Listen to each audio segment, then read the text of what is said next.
وَلَقَدْ يَسَّرْنَا الْقُرْآنَ لِلذِّكْرِ فَهَلْ مِن مُّدَّكِرٍ وَيُنَجِّي اللَّهُ الَّذِينَ اتَّقَوْا بِمَفَازَتِهِمْ لَا يَمَسُّهُمُ السُّوءُ وَلَا هُمْ يَحْزَنُونَ۔ اللہ اکبر۔ اب دیکھیں قرآن کا یہ جو اسلوب ہے ہر جگہ پہ کہ قرآن متقابل اس کو کہتے ہیں کہ جہاں قرآن جنت کی بات کرتا ہے وہاں جہنم کی بات کرتا ہے، جہاں جہنم کی بات ہوتی ہے وہاں جنت کی بات، جہنمیوں کی بات تو جنتیوں کی بات، یہ متقابلات جو ہیں قرآن پاک بیان کرتا ہے۔ تو پہلے جہنمیوں کا ذکر ہوا تو ساتھ ہی اب جنتیوں کا ذکر، وَيُنَجِّي اللَّهُ الَّذِينَ اتَّقَوْا بِمَفَازَتِهِمْ، اور اللہ نجات دے گا ان لوگوں کو جو تقوی والے ہیں، جن کے دل میں تقوی ہے ان کو اللہ تعالیٰ نجات دے گا، بِمَفَازَتِهِمْ، ان کی کامیابی کے ساتھ، یعنی ان کو کامیابی ملے گی۔ فوز، مفاز، یہ مفازاتہم کا مطلب ہے ان کی کامیابی، یہ کامیابی کا آخری مرحلہ ہوتا ہے کہ اللہ تعالیٰ ان کو نجات دے گا اور ان کی کامیابی کے ساتھ۔ ایک چیز ہوتی ہے نجات، ایک چیز ہوتی ہے فلاح، اور ایک چیز ہوتی ہے فوز۔ یہ تینوں چیزیں ایک ترتیب میں ہیں، یعنی آپ کہہ لیجئے کہ یہ تینوں مراحل ہیں فوز و فلاح کے۔ پہلا مرحلہ یہ ہوتا ہے کہ آپ کو عذابوں سے نجات مل جائے، یہ نجات ہے، اور دوسرا مرحلہ یہ ہے کہ آپ کو جنت میں داخلہ مل جائے، یہ فلاح ہے۔ اور فوز وہ محل، وہ جگہ، وہ مقام جو جنت کے اندر متعین کیا گیا ہے، جو اللہ نے ہر جنتی کے لیے مخصوص کیا ہے، وہ مقام اس کو مل جائے اور اس پر وہ فائز ہو جائے، تو اس کو کہتے ہیں فوز۔ اللہ وَيُنَجِّي اللَّهُ الَّذِينَ اتَّقَوْا، اور اللہ نجات دیتا ہے یا دے گا ان لوگوں کو جو تقوی والے ہیں، بِمَفَازَتِهِمْ، ان کی کامیابی کے ساتھ یا ان کی کامیابی کی وجہ سے، لا يَمَسُّهُمُ السُّوءُ، ان کو کوئی برائی نہیں چھوئے گی، کوئی تکلیف نہیں چھوئے گی۔ اللہ اکبر۔ لا يَمَسُّهُمُ السُّوءُ، ان کو کوئی تکلیف نہیں پہنچے گی، ولا هم يحزنون، اور نہ ہی وہ غمگین ہوں گے۔ یعنی وہاں جب جائیں گے تو جاتے ہوئے بھی کوئی تکلیف نہیں پہنچے گی۔ یہ جو راستے کے مراحل کتنے تکلیف دہ مراحل ہیں، اللہ کبھی سوچا ہے کتنا تکلیف دہ مرحلہ ہے موت؟ نبی کریم صلی اللہ علیہ وآلہ وسلم نے موت کی جو کیفیتیں بیان کی ہیں، اللہ اکبر، جو انسان سوچے تو حیران رہ جاتا ہے۔ یہ ہماری جان نکلنی ہے، جب کافر اور منافق کی جان نکلنی ہے، جیسے کوئی اونی کپڑے کے اندر گرم سلاخ رکھ دی جائے لوہے کی، اور جس طرح وہ اندر چمٹ جاتی ہے پھر اس کو کھینچا جائے تو جیسے وہ تار ہو جاتا ہے، اسی طرح سے کھینچ کر کافر اور منافق کی جان نکالی جائے گی۔ اللہ، عمومی طور پر بھی جو شخص بھی موت والا جو مرحلہ ہے اس کے بارے میں 360 جوڑوں میں سے جان نکلنی، 360 جوڑوں میں سے جان نکلنی، ہر جوڑ کے اوپر اتنی تکلیف ہوگی جیسے تلوار کا وار چلتا ہے، تو 360 تلواریں ہمارے جسم پر چلنے والی ہیں۔ اللہ اکبر۔ پھر یہاں سے اس مرحلے سے نکلے پھر قبر میں جانا ہے، اور قبر والا مرحلہ جو ہے وہ کتنی تکلیف دہ مرحلہ ہے، اور وہ کتنی تکلیف ہے کہ آپ اکیلے جو ہے وہ قبر کے اندر ایک منو مٹی کے نیچے آپ کو رکھ دیا گیا، اور قبر کے بارے میں بھی نبی کریم صلی اللہ علیہ وسلم نے فرمایا کہ یا تو تمہاری قبر جو ہے وہ جنت کے باغیچوں میں سے ایک باغ ہے، اور یا پھر جہنم کے گڑھوں میں سے گڑھا ہے۔ اللہ تعالیٰ معاف فرمائے۔ اور اگر پھر اس کے بعد آپ دیکھیں پھر حشر کا معاملہ ہے، جس دن کہتے ہیں کہ سورج جو ہے وہ بالکل قریب ہوگا اور اس دن کوئی سایہ نہیں ہوگا اللہ تعالیٰ کے عرش کے سائے کے علاوہ۔ اللہ اکبر۔ اور پسینہ لوگوں کا اتنا ہوگا، پسینے میں لوگ ڈوبے ہوئے ہوں گے، کوئی جو ہے وہ کندھوں تک ڈوبے ہوئے، کوئی گردن تک ڈوبے ہوئے، پسینہ اتنا ہوگا۔ وہ کس قدر شدید دن ہے، اللہ تعالیٰ کو معاف فرمائے۔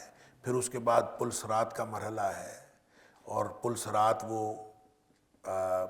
یعنی پل ہے ایک جہنم کے اوپر جو بال سے زیادہ باریک ہے، تلوار سے زیادہ تیز ہے، اس کے اوپر سے ہر ایک نے گزرنا ہے۔ اللہ اکبر!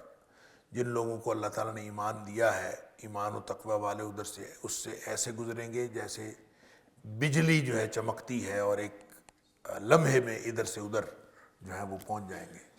تو باقی لوگ جو ہے اس سے کوئی زخمی ہو کے گزریں گے، کوئی کٹ کے جہنم میں گر رہے ہوں گے۔ اللہ تعالیٰ معاف فرمائے، کتنا مشکل مرحلہ ہے یہ سارے مراحل۔ اللہ فرماتا ہے لا یمسہم السوء، جو جنتی ہے نا، جنتی، ان کو کوئی تکلیف نہیں پہنچے گی۔ اللہ اکبر! ولا ہم یحزنون، اور دنیا میں جو غم تھے وہ بھی ان کے کوئی غم یاد نہیں ہوگا، سارے ختم ہو جائیں گے۔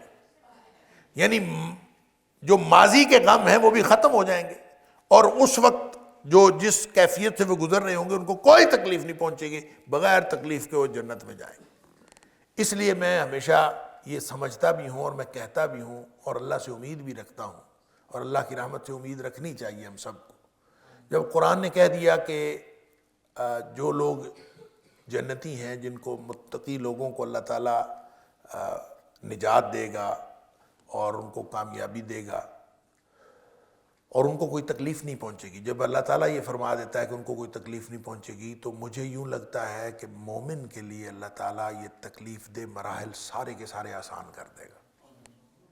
کوئی مرحلہ مشکل نہیں ہوگا، نہ موت کا مرحلہ مشکل ہوگا، نہ قبر کا مرحلہ مشکل ہوگا، نہ حشر کا مرحلہ مشکل ہوگا۔ اللہ اکبر! جیسے حشر کے دن کی بات دیکھیں نا، موت کی بات فرمائی تو فرمایا کہ جو تکلیف دہ موت ہے وہ کافروں اور منافقوں کی موت ہے، اور جو مومن کی موت ہے وہ تو بڑی آسانی سے، وہ تو ایسے جیسے مشق کا بند کھول دیا اور وہ بھاگ کے پانی جیسے نکل جاتا ہے، اس طرح سے اس کی مومن کی جان نکل جاتی ہے۔ اللہ اکبر! بہت آسانی کے ساتھ۔ اور پھر جو معاملہ آگے قبر کا ہے وہ بھی فرمایا کہ روضۃ من ریاض الجنہ او حفرۃ من حفر النار، یا جہنم کے گڑھوں میں سے گڑھا ہے، یہ جنت کے باغیچوں میں سے ایک باغیچہ ہے۔ تو گویا اللہ تعالیٰ جنت کا باغیچہ بنا دے گا مومن کی قبر کو۔ تو موت کا مرحلہ بھی آسان ہو گیا، اور قبر کا مرحلہ آسان ہو گیا، وہ جنت کا باغیچہ بن گئی۔ اور پھر جو حشر کا شدید ترین دن ہے قیامت والا دن، اللہ اکبر، جس میں نبی کریم جس میں قرآن کہتا ہے یوم یفر المرء من اخیہ وامہ وابیہ وصاحبتہ وبنیہ لکل امرئ منہم یومئذ شأن یغنیہ، کہ اس دن ہر شخص کو اپنی اپنی پڑی ہوگی، کوئی باپ بیٹے کو نہیں پہچانے گا، بیٹا باپ کو نہیں پہچانے گا، سب ایک دوسرے کو چھوڑ جائیں گے۔ اللہ! اتنے خطرناک حالات میں فرمایا وجوہ یومئذ مسفرہ، کچھ چہرے ایسے ہوں گے جو چمک رہے ہوں گے۔ سبحان اللہ! ضاحکۃ مستبشرہ، صرف چمک نہیں رہے ہوں گے، ہنس رہے ہوں گے اور خوش ہوں گے۔ اللہ اکبر! اب اندازہ کیجئے کہ اس دن بھی کچھ چہرے خوش ہوں گے، چمک رہے ہوں گے، ہنس رہے ہوں گے، تو اس کا مطلب ہے اللہ تعالیٰ اس دن کو بھی آسان بنا دے گا ان کے لیے۔ وَلَقَدْ يَسَّرْنَا الْقُرْآنَ لِلذِّكْرِ فَهَلْ مِن مُّدَّكِرٍ وَلَقَدْ يَسَّرْنَا الْقُرْآنَ لِلذِّكْرِ فَهَلْ مِن مُّدَّكِرٍ۔ پھر اسی طرح جو پل صراط کا مرحلہ ہے اس کے اوپر سے بھی وہ ایسے گزریں گے جیسے بجلی کا کوندہ ہے، ادھر بجلی چمکی اور ادھر پہنچ گیا، اور ایک لمحے میں اللہ تعالیٰ اس سے ادھر سے گویا سارے مرحلے اللہ تعالیٰ ان کے سکپ کر دے گا، کوئی تکلیف کسی معاملے میں نہیں ہوگی۔ یہ ہے معنی لا یمسہم السوء ولا ہم یحزنون، نہ ماضی کا کوئی غم اور نہ ان کو کوئی تکلیف پہنچے گی، بغیر تکلیف کے سیدھے وہ جنت میں جائیں گے۔ اللہ! ایک تو یہ ہے کہ تکلیف نہ پہنچے اور ہر مرحلے میں وہ ہوتا ہوتا وہاں پہنچ جائے، اور ایک یہ بھی ہو سکتا ہے کہ اللہ تعالیٰ شاید مومن کے سارے مراحل سکپ بھی کر دے۔ مجھے تو یوں لگتا ہے اللہ تعالیٰ نے یہ سارے مراحل جو ہے مومن کے لیے سکپ کر دے رہے، مومن کی ادھر آنکھ بند ہونی ہے، اس نے ڈائریکٹ جنت میں چلا جانا انشاءاللہ۔ اور اس کی بھی وہ حدیث دلیل بنتی ہے جس میں نبی کریم صلی اللہ علیہ وسلم نے فرمایا کہ جو شخص ہر فرض نماز کے بعد آیت الکرسی پڑھتا ہے، ہر فرض نماز کے بعد آیت الکرسی پڑھتا ہے، اس کے اور جنت کے درمیان صرف موت کا فاصلہ رہ جاتا ہے، یعنی ادھر سے موت آئی اور ڈائریکٹ جنت میں۔ تو انشاءاللہ اللہ سے امید رکھنی چاہیے، اللہ تعالیٰ کر سکتا ہے سب کچھ، لیکن یہ مراحل ختم ہو جائیں گے یا ان مراحل سے گزرنا پڑے گا، لیکن بغیر تکلیف کے۔ ایک بات یقینی ہے، تکلیف نہیں ہوگی کسی بھی طرح کی۔ یہاں سے مومن کی آخری تکلیف ہوئی ہے، نبی کریم صلی اللہ علیہ وآلہ وسلم کو جب موت کی بے ہوشیاں طاری ہوئیں تو حضرت فاطمہ رضی اللہ تعالیٰ عنہا بھی پاس تھیں، تو نبی کریم صلی اللہ علیہ وسلم نے فرمایا بیٹی تیرے باپ پر آج کے بعد کوئی سختی نہیں ہے، یہ جو سختی نظر آ رہی ہے دنیا کی ہے، یہ دنیا کے حوالے سے ہے۔ موت کی جو اصل جو معاملہ ہے وہ اللہ تعالیٰ مومن کی موت آسان کرتا ہے، انبیاء کی موت بھی آسان کرتا ہے۔ وہ ایک اس کا پہلو موت کا ظاہری ہوتا ہے جو لوگوں کو نظر آ رہا ہوتا ہے، ایک موت کا وہ مرحلہ ہوتا ہے جو وہ شخص جو جا رہا ہوتا ہے وہ اس کو برداشت کر رہا ہوتا ہے اور اس کے اوپر گزر رہا ہوتا ہے۔ تو جو اس کے اوپر جو مومن یہاں سے جائے گا تو انشاءاللہ اس کا موت کا مرحلہ بھی آسان ہے اور آگے سارے مرحلے آسان ہیں۔ لیکن یہاں جتنی سختیاں ہیں ساری وہ دنیا میں ہیں، اسی لیے نبی کریم صلی اللہ علیہ وسلم نے فرمایا الدنیا سجن المومن، یہ دنیا جو ہے مومن کے لیے قید خانہ ہے۔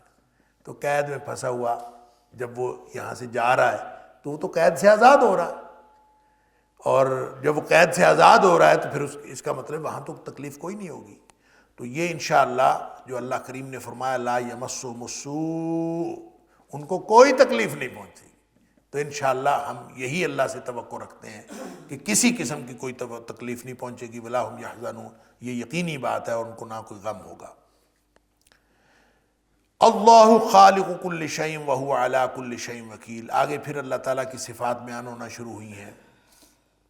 اللہ ہر چیز کا خالق ہے، اللہ خالق کل شیء وہو علی کل شیء وکیل، اللہ تعالیٰ ہر چیز۔ اصل میں یہ جو آیت ہے آیت نمبر 62 جس میں اللہ خالق کل شیء سے اللہ تعالیٰ کی صفات کا ذکر ہوا ہے، یہ جو آیت نمبر 64 آگے آ رہی ہے یہ اس کی تمہید ہے۔ آیت نمبر 64 میں گویا یہ جو کمپیریزن ہو رہا ہے جنتیوں اور جہنمیوں کا، کہ جہنمی جو ہیں وہ اپنے شرک کی وجہ سے جہنم میں جائیں گے اور جنتی اپنے تقوی کی وجہ سے اور توحید کی وجہ سے جنت میں جائیں گے، تو ان کا کمپیریزن کرتے ہوئے یہ آیت نمبر 64 میں یہ فرمایا کہ کیا میں اللہ کو چھوڑ کر کسی اور کی بندگی شروع کر دوں؟ کیا تم چاہتے ہو کہ میں اللہ کو چھوڑ کر کسی اور کی بندگی شروع کر دوں؟ یہ نبی کریم صلی اللہ علیہ وسلم سے کہلوا ہے۔ تو اس کی تمہید میں یہ فرمایا اللہ خالق کل شیء، اللہ ہر چیز کا خالق ہے، سبحان اللہ۔ خالق جو ہوتا ہے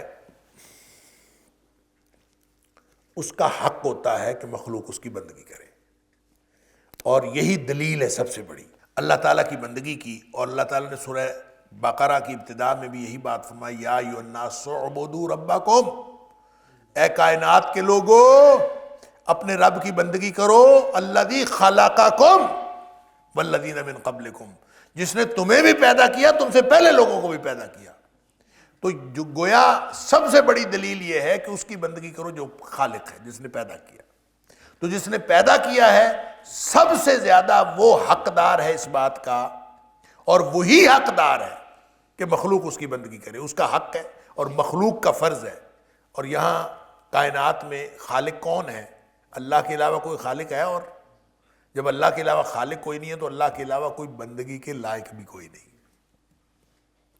لہذا ہر وہ عمل اور ہر وہ امر، جتنے بھی امور عبادت سے تعلق رکھتے ہیں، وہ سوائے اللہ کے کسی اور کے لیے جائز نہیں ہے، کسی اور کے لیے حرام ہے، اور اللہ کے لیے اللہ کا حق ہے کیونکہ وہ خالق ہے اور اس کے علاوہ کوئی خالق ہے نہیں. اور اللہ تعالیٰ نے قرآن میں بار بار یہی فرمایا کہ جن لوگوں کو تم معبود مانتے ہو تو بتاؤ انہوں نے کوئی چیز تخلیق کی ہے, انہوں نے کوئی چیز بنائی ہے؟ یا پھر اللہ تعالیٰ نے یہ تک مثال بیان فرما دی کہ جن لوگوں کو تم پکارتے ہو اللہ کو چھوڑ کر وہ سب مل جائیں, اکٹھے ہو جائیں, تو اکٹھے ہو کے ایک مکھی نہیں بنا سکتے. یعنی ان کی حالت یہ ہے کہ ساری دنیا کے سائنسدان اکٹھے ہو جائیں, ساری دنیا کے جتنے ماہرین اکٹھے ہو جائیں, ساری دنیا کے جتنے اللہ کے مقابلے میں آنے والے ہیں وہ آ جائیں, ساری ٹیکنالوجی استعمال کر لیں, وہ ایک مکھی نہیں بنا سکتے. مکھی بنانا تو دور کی بات ہے. اللہ تعالیٰ نے ایک اور چیلنج دیا. اللہ فرمایا کہ وہ مکھی جب کھانا چھین کے لے جاتی ہے نا آگے سے, تم کھانا واپس اس سے نہیں, اللہ اکبر, اس کھانے کو تم واپس نہیں لا سکتے. اللہ اکبر, یہ چیلنج ہے اور یہ قیامت تک کے لیے چیلنج. یعنی کوئی ٹیکنالوجی ایسی نہیں بن سکتی کہ مکھی جب کھانا لے کے جا رہی ہو تو آپ اس سے کھانا واپس لے لیں. کوئی ٹیکنالوجی بھی ایسی نہیں بن سکتی. یہ کتنا بڑا چیلنج ہے. اور وہ مجھے کسی نے بتایا, میں نے یہاں آپ کو بھی بتایا تھا, مجھے ہمارے کیمیکل ٹیکنالوجی کے استاد ہیں, انہوں نے مجھے بتایا کہ یہ جو مکھی ہے نا, یہ اللہ تعالیٰ نے ایسے نہیں چیلنج دیا, اللہ نے بنائی ہے نا مکھی بھی.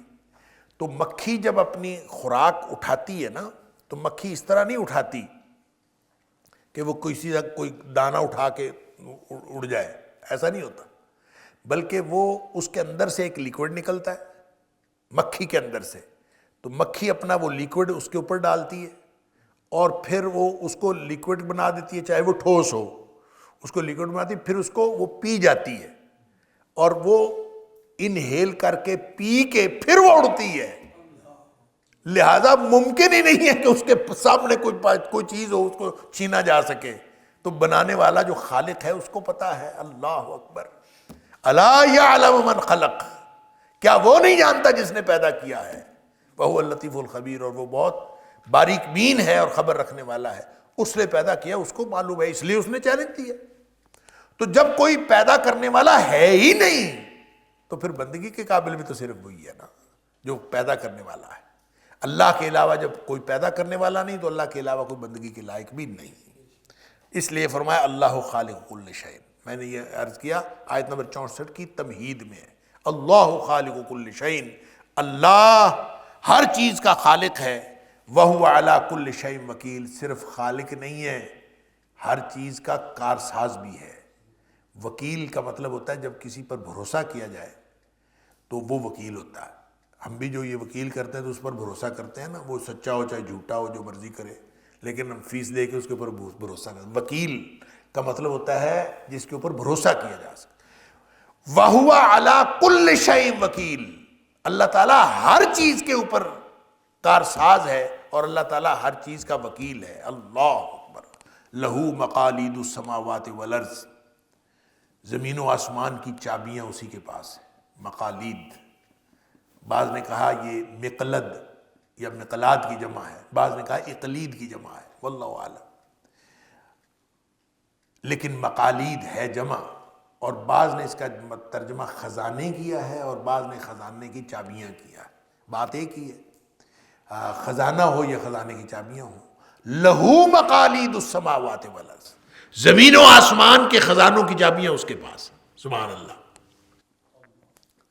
والذین کفروا بآیات اللہ اولئک هم الخاسرون, جو لوگ اللہ کی آیات کے ساتھ کفر کرتے ہیں وہی لوگ خسارہ پانے والے ہیں. اب جو پیدا کرنے والا ہے, جو ہر چیز کا وکیل ہے, ہر چیز کا کارساز ہے, جو جس کے ہاتھ میں زمین و آسمان کی ہر خزانے کی چابی ہے, سب کچھ اس کے پاس ہے, کیا اس کی بندگی کرنی چاہیے یا اس کو چھوڑ کر کسی اور کی بندگی کرنی چاہیے؟ یہ سوال کر دیا آگے. قل, اے حبیب صلی اللہ علیہ وسلم آپ فرما دیجئے, آفا غیر اللہ تأمرونی اعبد ایھا الجاہلون, کیا اللہ کو چھوڑ کر اللہ کے علاوہ کسی کی تم مجھے حکم دیتے ہو میں بندگی کروں؟ ایھا الجاہلون, اے جاہلو, تم اللہ کو چھوڑ کر کسی اور کی بندگی کرنے کا مجھے حکم دیتے ہو۔ اللہ اکبر، یعنی وہ اللہ جو ہر چیز کا خالق ہے، وہ اللہ جو ہر چیز کا وکیل ہے، وہ اللہ جس کے پاس زمین و آسمان کے خزانے ہیں، ہر چیز اس کے پاس ہے، میں اس کو چھوڑ کر کسی اور کی بندگی کروں؟ بے وقوفو اور جاہلو، تم مجھے یہ حکم دیتے ہو کہ میں اس اللہ کو چھوڑ دوں؟ یہ جو کہتے تھے کہ ہم بندگی کر لیا کریں کچھ ایک سال جو ہے ہم سارے مل کے ہمارے بتوں کی پوجا کر لیا کریں، اور ایک سال ہم سب مل کر تمہارے اللہ کی بندگی کر لیا کریں، نبی کریم صلی اللہ علیہ وسلم کو اس طرح کی آفرز دی تھی انہوں نے۔ تو اللہ فرماتا ہے کہ کیا اے حبیب صلی اللہ علیہ وسلم ان سے پوچھو، کیا تم اللہ کو چھوڑ کر ان چیزوں کی بندگی کا حکم دیتے ہو مجھے؟ آفا غیر اللہ، کیا پھر اللہ کو چھوڑ کر تامرونی، کیا تم مجھے حکم دیتے ہو اعبدو کہ میں بندگی کروں، ایھا الجاہلون، اے جاہلو۔ یہ جو جہالت ہے نا، جہل یہ عام طور پہ علم کے مقابلے میں ہوتا ہے، جہل علم کے مقابلے میں بھی ہوتا ہے، حلم کے مقابلے میں بھی ہوتا ہے، لیکن یہاں علم کے مقابلے میں کہ اے جاہلو، یعنی تمہیں پتہ ہی نہیں کسی بات کا۔ اور جہالت، ایک جہالت ہوتی ہے، ایک جاہلیت ہوتی ہے، اس کے اوپر بھی پہلے میں بات کر چکا ہوں۔ خیر، یہاں جاہلون ان کو کہا گیا ہے کہ جو باوجود جاننے کے نہیں جانتے، باوجود جاننے کے نہیں جانتے۔ اور جو جاہل ہوتے ہیں، وہ عربی کا مقولہ ہے الناس اعداء لما جہلوا، لوگ جس بات سے ناواقف ہوتے ہیں، جاہل ہوتے ہیں، اس کے دشمن ہوتے ہیں۔ تو ایھا الجاہلون، گویا تم اللہ کے مقام و مرتبے سے واقف ہی نہیں ہو، تمہیں پتہ ہی نہیں ہے کہ تم کیا کرتے ہو۔ یہ کہا گیا ہے ان کو کہ تم گویا اللہ کے بارے میں کچھ جانتے ہی نہیں ہو، ہر چیز کو اپنی جہالت کی بنیاد پر اللہ کو چھوڑ کر تم کبھی کسی چیز کی بندگی کرتے ہو، کبھی ڈھیریوں کی پوجا کرتے ہو، کبھی کھڑی کی پوجا کرتے ہو، کبھی پڑی کی پوجا کرتے ہو، کبھی کسی کی پوجا کرتے ہو، اور تم نے کیسے کیسے معبود بنائے ہوئے ہیں۔ ایھا الجاہلون، اے جاہلو، یہ کیا کر رہے ہو؟ یہ سوال ہے۔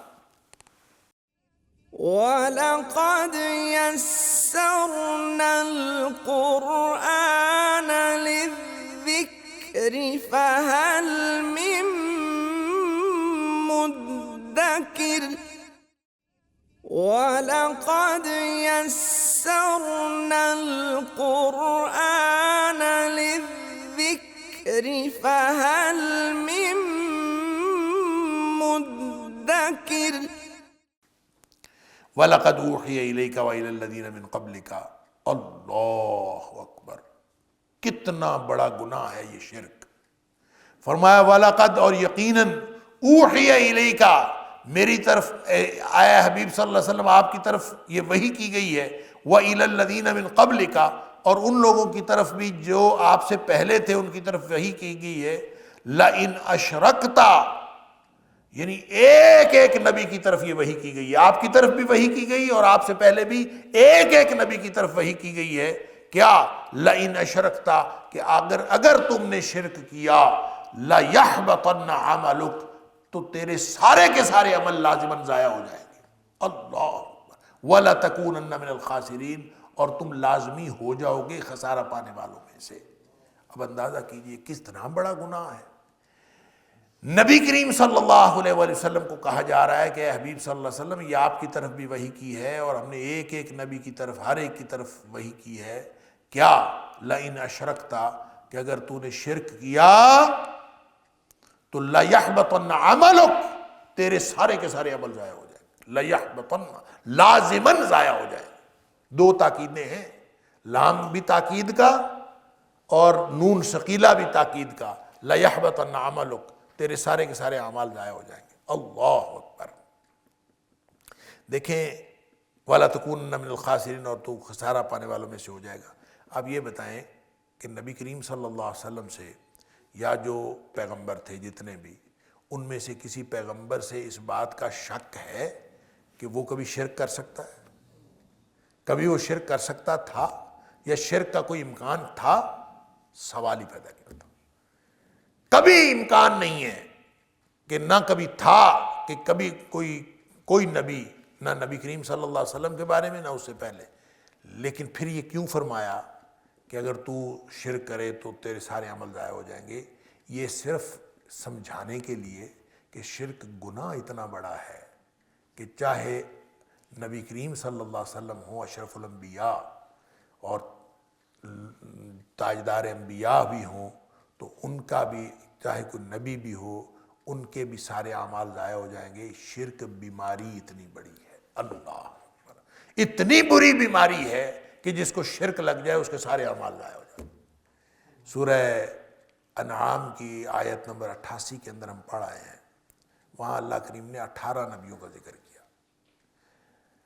پورے قرآن میں کل جتنے نبیوں کا نام لے کر ذکر کیا گیا ہے وہ 25 ہیں، اور 18 انبیاء کا ذکر اللہ کریم نے ایک ہی جگہ کیا ہے سورہ انعام میں، اور وہ 18 نبیوں کا ذکر کرنے کے بعد فرمایا کہ وَلَوْ أَشْرَكُوا، اگر یہ بھی شرک کرتے نا، ان میں سے کسی سے شرک کا ارتکاب ہو جاتا، لَوْ أَشْرَكُوا لَحَبِطَ عَنْهُمْ مَا كَانُوا يَعْمَلُونَ، ان کے سارے عمل ضائع ہو جاتے۔ اللہ، انبیاء کے ساری، تو وہ یہ بتانے کا مقصد یہ ہے کہ یہ شرک اتنا بڑا گناہ ہے کہ جو شخص شرک میں مبتلا ہو جاتا ہے، یا جو شخص شرک کا ارتکاب کرتا ہے، اس کے سارے اعمال ضائع ہو جاتے ہیں۔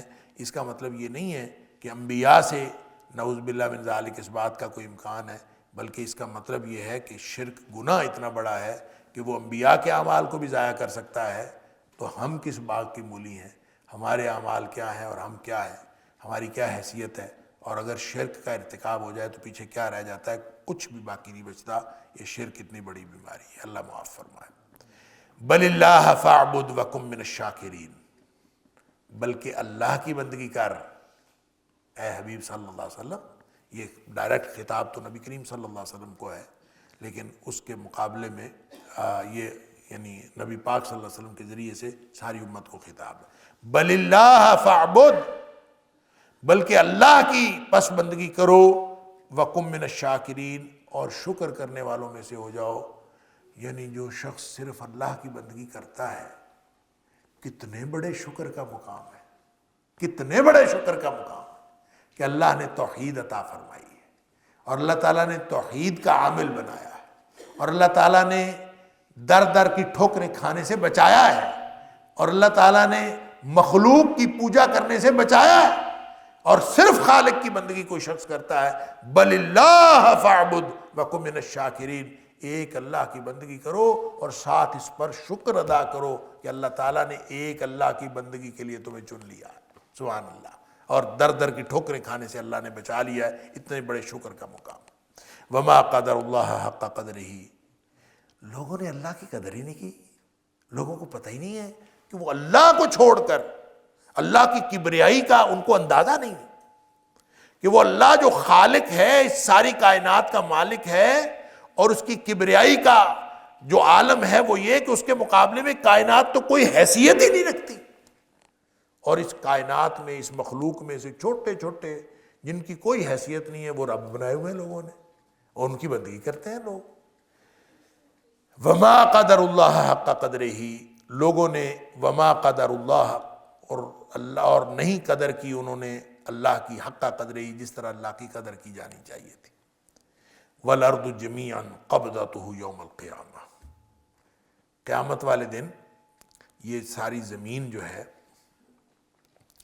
اللہ اکبر، یہ اللہ تعالیٰ کے مٹھی میں ہوگی، اور جو آسمان ہے والسماوات مطویات بیمینہ، اور وہ دائیں ہاتھ میں اس کے لپٹے ہوئے ہوں گے۔ آسمان سارے اس کے دائیں ہاتھ میں لپٹے ہوئے ہوں گے، اور زمین بھی اس کی مٹھی میں ہوگی۔ اللہ اکبر، سبحانہ وتعالی عما یشرکون، وہ پاک ہے ہر طرح کے اس شرک سے جو وہ شرک کرتے ہیں، وتعالی، اور بلند ہے، سبحانہ وہ پاک ہے، وتعالی اور بلند ہے، عما یشرکون اس شرک سے جو وہ کرتے ہیں۔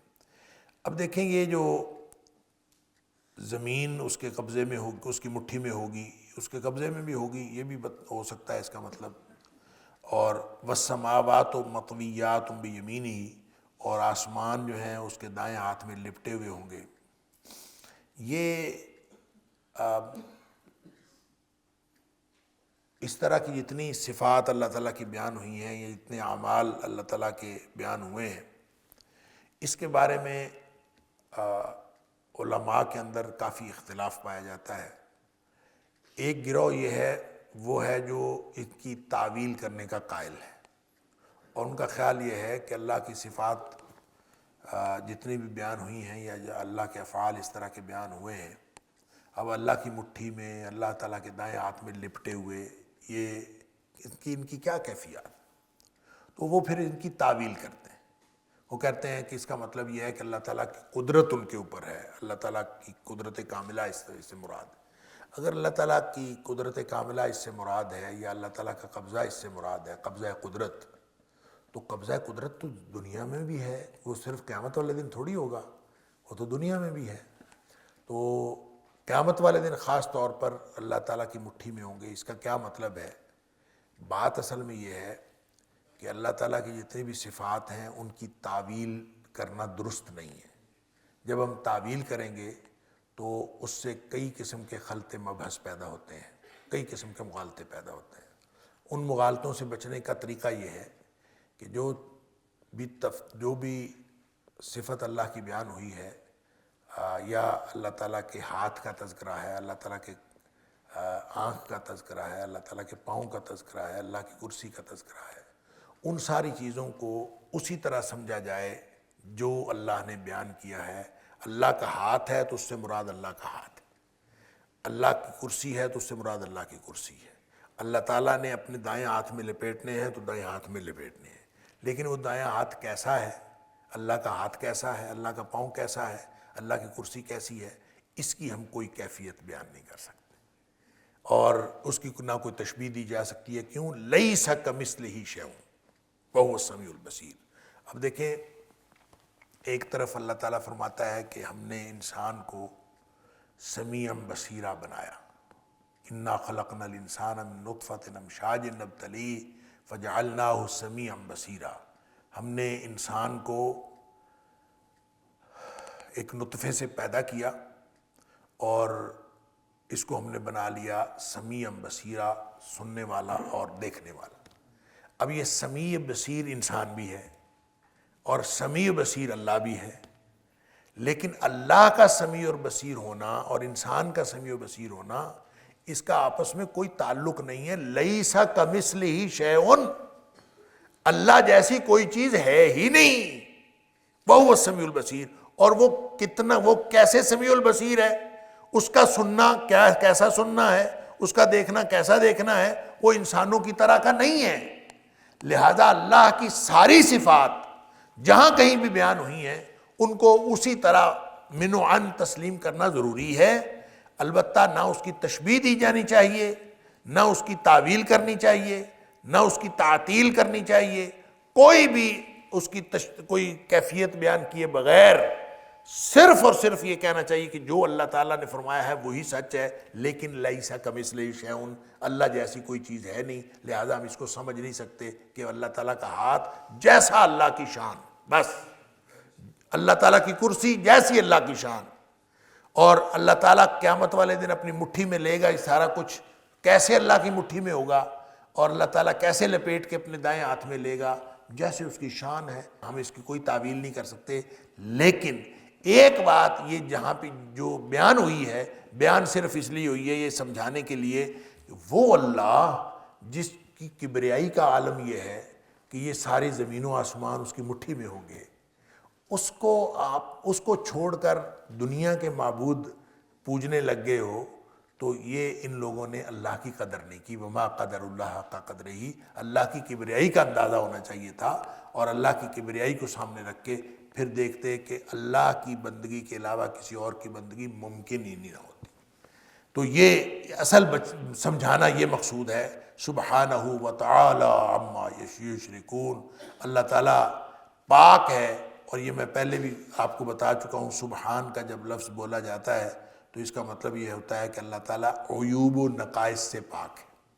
جب کسی میں عیب نہیں ہے، عیب کا مطلب ہوتا ہے خرابی، اور نقص کا مطلب ہوتا ہے کمی، تو کسی میں اس میں اللہ میں نہ کوئی خرابی ہے اور نہ اللہ تعالیٰ کی ذات میں کوئی کمی ہے، اور جب جس چیز میں کمی اور خرابی نہ ہو وہ مکمل ہوتی ہے، لہذا اللہ تعالیٰ سارے کمالات کی جامع ذات ہے۔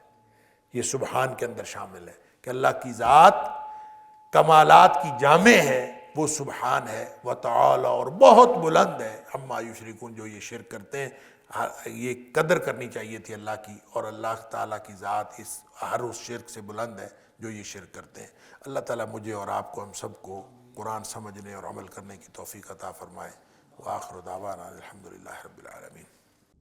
إن هذا القرآن يهدي للتي هي أقوم ويبشر المؤمنين الذين يعملون الصالحات أن لهم أجرا كبيرا